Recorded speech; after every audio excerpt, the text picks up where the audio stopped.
Chào các bác nhá. Hôm nay thì xin giới thiệu các bác một chiếc bật lửa với cái họa tiết là cái vân của nó là vân giọt nước các bác nhé. Đấy. Chiếc bật lửa này thì cái form của nó giống bật lửa Dupont và âm thanh thì nó cũng rất là hay. Theo em đánh giá thì con này mà so với cái con Dupont D24 thì nó cũng phải 19110 với D24 anh em nhé.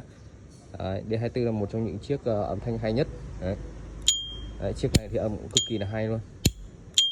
Cái họa tiết của nó là họa tiết giọt nước này, đây các bác có thể thấy áo ánh rất là đẹp.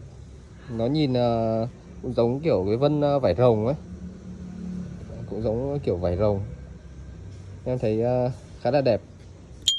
Âm thanh thì em này không chê vào đâu được, và giá thì rẻ hơn những cái phiên bản bật lửa Dupont D24 rất là nhiều.